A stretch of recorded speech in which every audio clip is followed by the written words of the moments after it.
Pichincha Universal, generando noticias. Víctor Hugo Albán, presidente del Colegio de Economistas de Pichincha.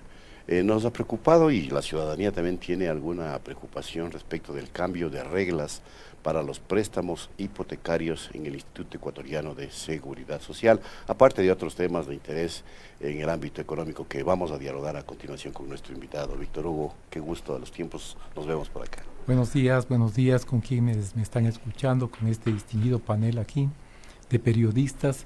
Realmente es importante para el Colegio de Economistas dar a conocer técnicamente cuál es la opinión en general de la economía y, como tú has manifestado, pues del cambio de reglas de juego, el cambio de reglamento sobre los préstamos hipotecarios del BIES. Es importante notar de que es beneficioso. Hemos notado que es beneficioso, es una buena alternativa, porque no solamente que dineros ociosos que están en el BIES van a ser utilizados en algo importante que es la vivienda. Habían muchos obstáculos, se ponían, digamos, ciertas trabas al afiliado, siendo el propietario del BIES, del IES, pero las políticas públicas del presidente actual de la República parece que son muy claras y beneficiosas. Parece ser que está bien asesorado, al extremo que hacen cambiar un reglamento que estaba ya previsto, empiece a funcionar desde octubre, ¿no? Y con reglas un poco más flexibles en cuanto a condicionalidad de crédito, a tasas de interés y a plazos. Cuando el BIES baja las tasas de interés, uno podría pensar que a nivel del sistema financiero en general podría también optarse por esa opción, dado que al parecer es rentable prestar con tasas de interés un poco más bajas, Víctor Hugo. Bueno, ¿O puede presionar esto al sistema financiero para que suceda aquello? No, porque es, digamos, un crédito dirigido, ¿no? Ya. Es para la vivienda y es con capital propio. Lo grave sería que el BIES opte por un capital externo, digamos, con tasas de interés más altas y empezarían a ser subsidiadas, pero tiene dinero ocioso. Es más, hay gente, nosotros sabemos que internacionalmente hay muchas instituciones que quieren comprar bonos que tiene el IES y el BIES en especial. Entonces, creemos nosotros que es pertinente los cambios que se están haciendo. Además, la ley de régimen monetario manifiesta claramente que para cierto tipo de créditos que son relacionados con la parte social, la tasa de interés tiene que tener otra condicionalidad. Y en este caso es vivienda y vivienda social. ¿Qué gente, no sé si que Víctor Hugo nos puede informar esto, qué gente puede tener la posibilidad de hacer un préstamo de $460,000 en el BIES? Imagínense. Bueno, o sea, digamos, no me explico han puesto cómo. techos un poco exagerados, ¿no? Posiblemente pensando en que alguien en el anterior gobierno hizo un crédito bastante significativo, era asambleísta, no quiero poner nombres para no comprometer a la radio, pues, pero todo el mundo sabe que hizo y compró en el Quito Tenis, con préstamo del BIES. Y obviamente hubo ciertos cuestionamientos, ciertas críticas. Han previsto todo eso, ¿no? Pero digamos el 85, de acuerdo a las estadísticas que hemos revisado nosotros, está en el rango de 80 a 120 mil dólares. Claro, hasta 130,000 le están financiando para. Hemos visto 130,000 ya es un poco excepción. Ya de los más arriba es mucho más de excepción y tiene otro tipo de condicionalidad, ¿no? Ahora El BIES va a dar solamente el 80%. Exactamente. Hasta $130,000, 100% de cobertura. Ahora, hay un par de bemoles en el asunto. Por ejemplo, para quienes han perdido su trabajo, para quienes han salido de sus empresas, de sus empleadores, de instituciones públicas, sobre todo, y han caído incluso en mora, no tienen las mismas condiciones de para el refinanciamiento. Estas preferenciales de 5% de interés son mucho más altas. Bueno, no, ahí hay un reaseguro, ¿no es cierto?, que está vinculado a la parte de la construcción. Hay un departamento totalmente, vinculado a este tema y el reaseguro empieza a cubrir.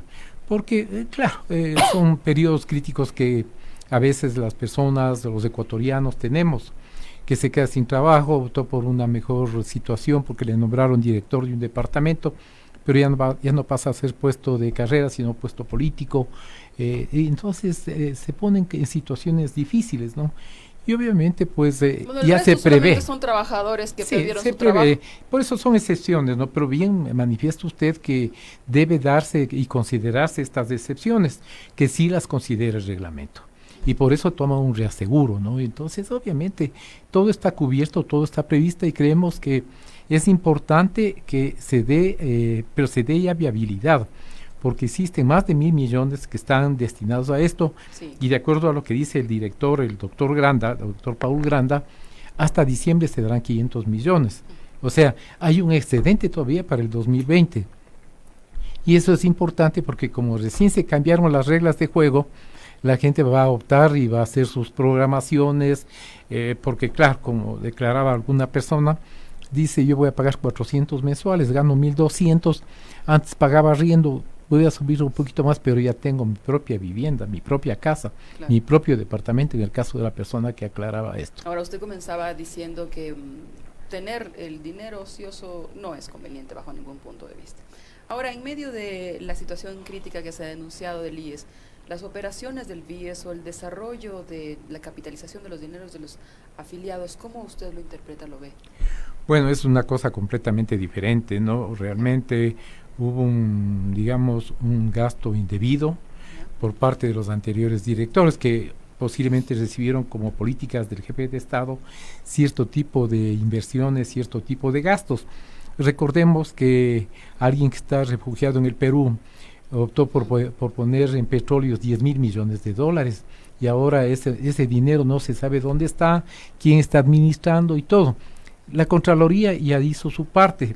Ahora hay que ver cómo se va a recuperar ese dinero. ¿Cómo puso allí? O sea, Dijo que era una buena opción hacer una inversión en la parte petrolera, ¿no? Y obviamente todo el mundo criticamos en su momento que no era plata que debía darse, era plata de los afiliados.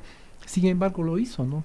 Posiblemente, fue política de Estado en ese momento para tomar una decisión tan importante y afectar tanto al Seguro Social y sobre todo a sus afiliados. Está en el limbo, ¿no? Está en el limbo, no hay rentabilidad en esos 10.000 millones y estamos dando un seguimiento nosotros porque oportunamente daremos a conocer qué ha pasado con esa inversión. Y entonces si comparamos una inversión, si comparamos esta inversión que hizo malhadadamente un director en un momento determinado. Sí, fue nefasto, Ramiro González, clarísimo. Bueno, me ha pedido que no de nombres para no comprometer. Yo lo hago, no se preocupe por eso. Para no comprometer a la emisora, pero realmente de hacer este tipo de inversiones que fueron nefastas, como usted bien me ha dicho, realmente hacer inversión en la construcción y dar vivienda social de tipo social es 100 veces mejor, ¿no es cierto?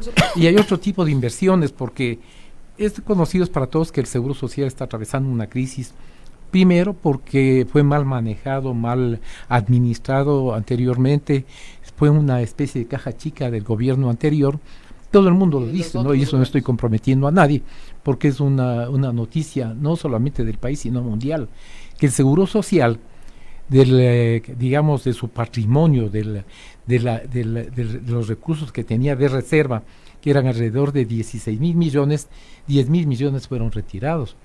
Y lo que es más grave, se tomó políticas como la atención a hijos de los afiliados menores de 18 años, lo que da un gasto inmensamente. Nosotros hemos hablado con el doctor Granda, pedimos una audiencia y lo que le dijimos es por lo menos pare, ¿no? Lo que nos contestó es que tenemos hecho una inversión cuantiosa en eso. No importa, porque igual le van a glosar a usted, pues, ¿no? Y estamos pidiendo a la Contraloría que revea y glose, porque nosotros estamos advirtiendo que esa es plata de los afiliados, de los trabajadores, y no puede manejarse alegremente diciendo, no, vamos a consensuar nacionalmente, pero ¿cuándo van a consensuar? ¿Cuándo paran? Cobren algo simbólicamente, la gente se iba a pagar, o sea, su preocupación es porque que no se tiene que tener. Claro, es una política que realmente ni en países socialistas se han dado. Rusia no tiene, cuando fue socialista, Cuba no tiene. Cuba tiene salud libre, ¿no? Pero mala salud. Y no hablemos de Venezuela, que es un país que está perdido, ¿no? Ya, pero para no perder el sentido de lo que implica la capitalización vía un banco del IES. ¿Cómo usted lo valora? Bueno, la capitalización del BIES está bien, por suerte, ¿no? Porque tiene otro tipo de controles, ¿no? La superintendencia de bancos le controla. ¿Dónde salió el dinero para que exista un BIES y luego desarrolle toda esta cantidad de... Mire, fue la mejor decisión del gobierno en un momento determinado hacer su propio banco. Porque de lo contrario había todo un departamento de inversiones en el Seguro Social, en el Instituto Ecuatoriano de Seguridad Social, que hacían inversiones y muchas veces perdió. Caso concreto, el Banco de los Andes, por ejemplo. En el Banco de los Andes el seguro invirtió, si la memoria no me es frágil, alrededor de 10 millones de dólares, que en ese momento era bastante dinero, y perdió, ¿no? Entonces obviamente como quebró el Banco de los Andes por segunda vez, no se pudo, a pesar de que había priorización en el pago. Le digo porque yo que liquidé el Banco de los Andes, ¿no? Entonces el gran problema que se tuvo es que como política del superintendente de la época, que me parece que era el ingeniero Maldonado, me dijo: economista, usted priorice el pago al Seguro Social, pero no había nada, ¿no? Entonces lo único que se puede recuperar es lo que dio en ese entonces la AGD, actual COSEDE, que era alrededor de $600,000. El resto perdió el Seguro Social. Entonces, para evitar este tipo de inversiones, que más bien eran de tipo político, a veces de tipo de interés personal, o de otro tipo de intereses que no puedo analizar este rato porque no me consta, sí es importante anotar de que actualmente tiene el banco posibilidades de hacer este tipo de créditos que le dan rentabilidad a largo plazo y obviamente le dan vitalidad, ¿no? Porque parecería ser de que es una tasa de interés del 6,5 baja, pero hablemos de Estados Unidos, la tasa de interés activa es del 0,5, el 1, en mejor de los casos, tasa de interés pasiva no hay. Por eso los gringos casi no ahorran a plazo fijo, ¿no? Sino que tienen, digamos, otro tipo de inversiones. Ahí funciona una bolsa de valores de maravilla, ¿no? Y el gringo chiquito de los 7 años ya sabe manejar bolsa, porque su padre, en vez de darle un regalito cualquiera, le compra acciones de la General Motors, acciones de la IBM, y él y a su dealer, a su agente de bolsa, le llama y le dice: oye, ¿cómo están mis acciones? A los 8 o 9 años. A propósito de tasas de interés, Víctor Hugo, ¿hasta cuándo dentro de los esquemas o planes del gobierno nacional no se analiza esta posibilidad de que a nivel general el sistema financiero presente la opción de bajar las tasas de interés? Porque de lo que se ha hablado es que el último recetario del Fondo Monetario Internacional está pidiendo inclusive un incremento de las tasas de interés. Bueno, ¿cómo se ve esa realidad? Ese es un absurdo, ¿no? Porque si queremos desarrollarle al país, debemos tener capital con tasas de interés que por lo menos cubran la rentabilidad, ¿no? Un inversionista hace su proyecto y busca el punto de equilibrio. Dice: en 3 años llego yo a mi punto de equilibrio, pero se topa con sorpresas de que la tasa de interés fue fluctuante. Él, digamos, contrató un crédito al 9% y termina pagando el 25%. Imagínese. Entonces, ¿qué tasa de retorno le justifica esa inversión? Entonces, ¿qué hace la gente? Deja de invertir aquí y va a invertir en Perú o en Colombia, donde las reglas del juego son claras. Entonces, ¿qué pedimos nosotros como política pública al gobierno? Que dé reglas claras, ¿no es cierto? Que si bien es cierto son un poder del sistema bancario, ¿no? También les ponga en regla, ¿no es cierto? Todo el mundo sabe que el último año ganaron $600,000 millones. Es una cantidad pero voluminosa, ¿no? Y obviamente es porque las tasas de interés son muy altas. Ahora, tenemos que regularizar eso. Se puede regularizar. Hay opciones. Eso es lo que no sabemos, ¿no? Eso es. Nosotros, bueno, lo que les digo ya es una situación que está en todos los ámbitos de la investigación y sobre todo de la información. Pusimos una comunicación al Colegio de Economistas, al presidente de la República, que ha tenido una acogida fantástica por las cámaras, por los sectores, por los trabajadores y todo, porque a veces falta sociabilización, pero nosotros estamos indicando al presidente qué es lo que se debe hacer en este momento. Él ya tiene casi un 60% de gestión realizada y todavía no se ven movimientos que ayuden, digamos, al desarrollo. Y ahí es que tenemos una tasa de desempleo del 63%. Para quienes me están escuchando y explicarles mejor, de cada 100 ecuatorianos, 63 no tienen trabajo. ¿Se imaginan? Entonces, obviamente, tremendo. nosotros estamos en la parte socioeconómica recomendando qué se debe hacer. ¿Qué les recomendaron entre los puntos fundamentales? Bueno, primerito, regularizar las tasas de interés. Bueno, lo que estábamos hablando justamente. Regularizar Claro, la parte sobre todo. fiscal. La parte fiscal. No pueden haber cambios fiscales cada 3 meses. Las reglas de juego no son claras. El inversor viene acá y hace un análisis muy sencillo. Dice, bueno, que para invertir yo aquí, ¿qué es lo que tengo que pagar? De entrada, tenemos que ser reales, ¿no? 25% de anticipo de impuesto a la renta. Si mañana cualquiera de nosotros quiere poner un negocio, tiene que pensar en un gasto, porque no es irreversible eso, o sea, nunca te revierten nada, del 25% de anticipo sobre posibles utilidades. Y si no, igual el SRI te dice, si esto es que es un proyecto en marcha, pero tiene que tener rentabilidad, y le ponen un balance acorde y gusto de ellos. Entonces la gente un año aguanta, al año quiebra. Entonces tenemos alrededor de 4.000 empresas en liquidación y en disolución. Entonces eso se debe a que no son claras las reglas de juego en el aspecto laboral. ¿Por qué este rato? No el Colegio de Economistas, no el pueblo ecuatoriano, el Fondo Monetario ya no es ¿cómo se llama? Condicionalidad, sino recomendación, porque han cambiado las reglas de juego del fondo. Pero pasa a ser una condicionalidad, ¿no es cierto? Cambio en las reglas de juego de la parte laboral. Y ahorita hay una pelea, ¿no es cierto?, entre el Ejecutivo y el Legislativo. Ya va a mandar el Ejecutivo, es decir, el Presidente de la República a la Asamblea. En la Asamblea van a tener que discutir claramente, sobre todo la reforma laboral, que no es otra cosa que el cambio de horarios para el trabajador. En vez de que trabaje de 8 a 8 y 8, 14 a las 2 de la tarde con un receso para el almuerzo, que trabaje de 12 en adelante. ¿Por qué? Porque el Ecuador no es una isla, no es un mundo aparte. Aquí este rato son las 8:15 de la mañana. En Estados Unidos tal vez 1 o 2 horas. En Europa son las 8 de la noche, 9 de la noche. En el Japón, que tenemos 12 horas de diferencia, son las 12 de la noche. Pero no por eso dejan de estar trabajando. Tenemos intereses comerciales nosotros con la China, con el Japón, con Estados Unidos, con Alemania, con Europa en definitiva, que no podemos esperar nosotros que solamente el Ecuador trabaje 8 horas y en horas laborables. Eso tienen que considerar los trabajadores, ¿no? Además, para hacer cierto tipo de inversiones, el inversionista ve y prevé no solamente afectar a una empresa, sino hasta la familia.